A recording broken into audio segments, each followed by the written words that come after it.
స్వీకరించిన దైవజనులందరికీ కూడా, అలాగే ఈరోజు దైవవర్తమానం అందించడానికి మనకి తెలియజేసిన దైవజనులకి కూడా ప్రత్యేకమైన వందనాలు తెలియజేసుకుంటూ, అలాగే ఈ క్రిస్మస్ ఆరాధన, అలాగే నూతన సంవత్సర వేడుకకు విచ్చేసిన మీ అందరికీ కూడా హృదయపూర్వక వందనాలు తెలియజేసుకుంటాం. దేవునికి స్తోత్రం, హల్లెలూయా.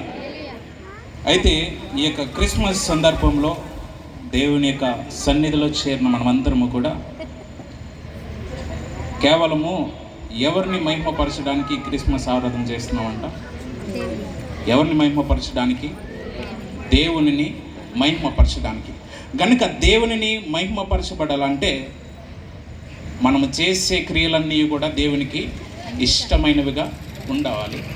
అలాగే మన యొక్క శరీర క్రియలు అయినా, మనము ఆలోచించే విధానమైన, లేకపోతే మనము దేవుని కొరకు ప్రయాసపడుతున్న పరిచర్య విషయంలో అయినా, అది మన మెప్పు కోసం, మన ఘనత కోసం అది మనం చేస్తే అది ఎంత మాత్రము కూడా దేవునికి అంగీకారంగా ఉండదు. పరిశుద్ధ గ్రంథం నుండి ఒక వాక్య భాగాన్ని మీ మధ్యన చదివి వినిపించాలని ఆశపడుతున్నాను. పరిశుద్ధ గ్రంథం నుండి మనందరికీ తెలిసిన వాక్య భాగము లూకా సువార్త 2వ అధ్యాయము 11వ వచనం. దావీదు పట్టణమందు నేడు రక్షకుడు మీ కొరకు పుట్టి ఉన్నాడు, ఈయన ప్రభువైన క్రీస్తు. దేవునికి స్తోత్రం, హల్లెలూయా. నేడు రక్షకుడు మీ కొరకు పుట్టి ఉన్నాడు అనగా, రక్షకుడు ఎవరి కొరకు పుట్టి ఉన్నారని వాక్య లేఖనము తెలియజేస్తుంది? మన కొరకు. అనగా నేడు రక్షకుడు మీ కొరకు అనగా మన యొక్క పాపములను, మన యొక్క శాపముల నుండి విడిపించడానికి మాత్రమే ఆయన ఈ లోకములో శరీరధారిగా ఒక శిశువుల జన్మగా మనకు రూపంలో, అనగా మానవుని యొక్క రూపంలో ఈ లోకాల్లో ప్రవేశించడం మనమందరము కూడా తెలుసుకున్నాం. అయితే నేడు రక్షకుడు మన కొరకు పుట్టవలసినటువంటి అవసరం ఉన్నదంట. ఈ నశించిపోతున్నటువంటి లోకములో, ఏ లోకములో అయితే అంధకారముతో నింపబడినటువంటి జీవితాన్ని అనుభవిస్తున్న మనము, వెలుగులోనికి దేవుడు మనల్ని నడిపించడానికి మాత్రమే, అనగా నశించిన దానిని వెదకి రక్షించడానికి మనుష్య కుమారుడు ఈ లోకానికి వచ్చారని దేవుని యొక్క వాక్య లేఖనం మనందరికీ కూడా తెలియజేస్తుంది.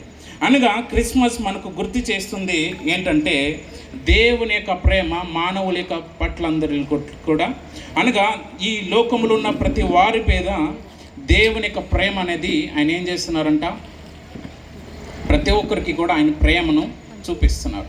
అనగా క్రిస్మస్ అనగానే మనము జ్ఞాపకం చేసుకోవాల్సినటువంటి విషయం ఏదైనా ఉందంటే, దేవుని యొక్క ప్రేమను మనం ఈ లోకానికి తెలియచేసేట్లుగా, అనగా ఈ లోకంలో ఉన్నటువంటి ప్రతి ఒక్క ప్రేమ దేవుని ప్రేమ కంటే గొప్పదేది కూడా లేదని మనం నిరూపించగలిగినటువంటి శక్తి దేవుడు మనందరికీ కూడా ఆయన అనుగ్రహించాలని ఆయన ఆశపడుతున్నారు.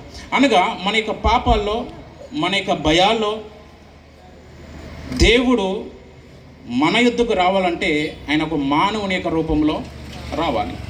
అనగా మన యొక్క పాపములను తుడిచివేయాలంటే మనము మానవులుగా ఈ లోకంలో సృజించినబడు కాబట్టి మనుష్య కుమారుడిగా అతడు ఒక శిశువుగా ఈ లోకానికి ప్రవేశపెట్టినట్లుగా మనమందరం కూడా జ్ఞాపకం చేసుకోవచ్చు. అనగా ఆయన జన్మించడం అనేది ప్రజలందరికీ కూడా ఒక ఆశ్చర్యకరమైనటువంటి విషయంగా మారినట్లుగా మనమందరము కూడా చూసి ఉన్నాం. అనగా ఆయన రక్షించబడితే, అనగా ఆయన ఈ లోకంలో జన్మించినందుకే ఈ లోకంలో ఉన్నటువంటి ప్రతి ఒక్కరు ప్రజలలో ఆయన మనుష్య కుమారుడిగా పుట్టవలసినటువంటి అవసరం ఏముందని అనేక మంది హృదయాల్లో ఒక ప్రశ్న ఉంటుంది. వారందరికీ కూడా దేవుడు తెలియజేసినటువంటి మాట ఏదైనా ఉందంటే, ఆయన మనలను మన యొక్క పాపముల నుండి ఏం చేయడానికంట? విడిపించడానికి, మన యొక్క పాపములను క్షమించడానికి మన కొరకు ఆయన శిశువుగా జన్మించి ఉన్నాడు. అనగా మన యొక్క పాపములను విముక్తి చేయడానికి ఆయన ఎటువంటి విధమైనటువంటి జననముగా, ఏ విధమైనటువంటి స్థలములో అతడు జన్మించినా మన యొక్క పాపములను విడిపించగలడు. కానీ ఆయన కేవలము ఒక సామాన్యమైనటువంటి ఒక పశువుల తొట్టెలో అతనిని పరుండబెట్టినట్లుగా మనమందరం కూడా జ్ఞాపకం చేసుకుంటాం.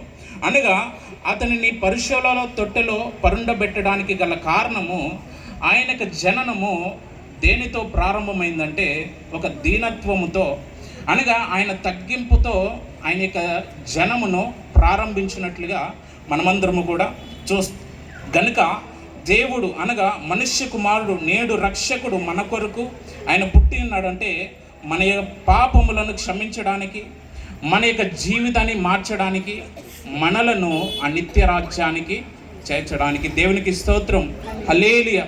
గనుక ఆ నిత్య రాజ్యానికి మనమందరము కూడా చేర్చబడాలంటే మన హృదయంలో దేవునికి స్థానం అనేది మనము ఇవ్వాలి. మనం దేవునికి స్థానాన్ని మనం ఇవ్వలేకపోతే దేవునిని ఎంత మాత్రము కూడా మనము దేవుని కుమారులమని ఎంత మాత్రము కూడా చెప్పబడలేం. ఎందరైతే ఆయన నామమును అంగీకరించి విశ్వసించి ప్రభువైన యేసుక్రీస్తును తన హృదయంలో చేర్చుకుంటారో వారు మాత్రమే ఆ నిత్య రాజ్యానికి వారసులుగా ఉంటారని దేవుని యొక్క వాక్యం స్పష్టంగా సెలవిస్తుంది. కనుక ఆ విధంగా ఎవరైతే ఆ వాక్యాన్ని హృదయంలో ఉంచుకొని దేవునికి స్థానం ఇస్తారో వారి జీవితంలో వారు నిజముగా క్రిస్మస్ ఆరాధనలో ప్రత్యేకమైన ఆనందాన్ని వారు అనుభవిస్తారు. దేవునికి స్తోత్రం, హల్లెలూయా. గనుక ఈ ప్రత్యేకమైన దినములో అనగా ఈ నూతన సంవత్సరంలోనికి అడుగుపెట్టిన మనందరి జీవితాలు కూడా మరింత నూతనమవ్వాలంటే మన హృదయాలు ఎవరితో నింపబడాలి? దేవునితో నింపబడాలి. అనగా మరియ జీవితం ఎప్పుడైతే ప్రభువైన యేసుక్రీస్తు వారిని ధరించినదిగా ఎప్పుడైతే మారిందో మరియ జీవితము ఒక ప్రత్యేకమైనదిగా వెలిగించబడింది.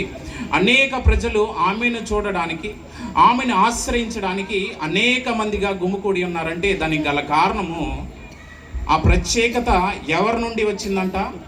ప్రభువైన యేసుక్రీస్తు తన యొక్క గర్భంన జన్మించడం ద్వారానే ఆమెకు అంత ఘనతను దేవుడు కలిగించాడు. గనుక అటువంటి ప్రభువైన యేసుక్రీస్తుని మన హృదయంలో మనం ధరించుకోగలిగితే దేవుడు మన జీవితాన్ని కూడా అటువంటి నూతనమైనటువంటి ఆశీర్వాదాలతో దేవుడి నూతన సంవత్సరంలో మనందరికీ అటువంటి కృపను దేవుడు అనుగ్రహించును గాక. ఆమేన్.